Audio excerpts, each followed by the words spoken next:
L'Europe a une grande et longue histoire, et comme toutes les longues et grandes histoires, Europe has a long and great history, and like all long and great histories which extend across such vast spaces and so many centuries, it's been marked by drama, war, natural disaster, famine, economic crisis, invasion, civil war.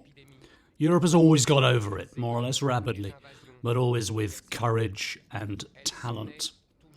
We can speak of a kind of European resilience, of the capacity of our civilization to learn from its errors in order to progress. Europe is a miracle.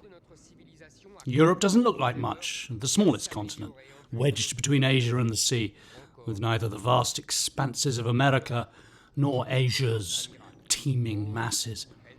Yet Europe is the beating heart of the human adventure.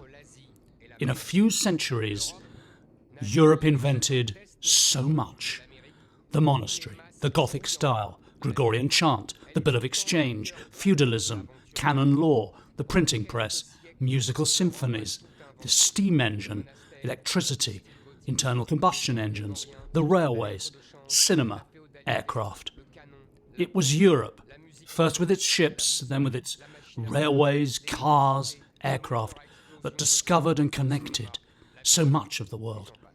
Europe, with its rules of hygiene, its vaccines, its medicines, cared for humanity. Europe was able to think separately about the temporal and the spiritual. Europe invented the individual, emancipating him from the law of the clan and the law of the tribe. In Europe was born the Renaissance, the Enlightenment, the Industrial Revolution. Each time an intellectual, technical, artistic, scientific, or political novelty came in any corner of Europe, the entire continent within a few years made it its own.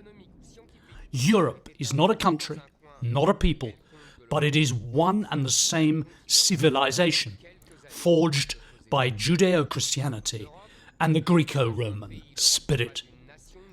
The so-called European Union is not even a century old, but our Europe is more than 2 millennia old. They are Europeans who recognize themselves in this heritage and want to perpetuate it. Those who do not recognize themselves there are from another place. Our continent is very old.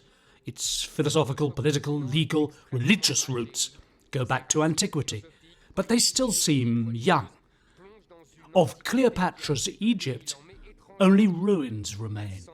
But from Cæsar's Rome, there remains a vision of the world which is relevant today. We continue to be nourished by the thought of Seneca, Marcus Aurelius, Cicero, even more so of Heraclitus, of Socrates, of Plato.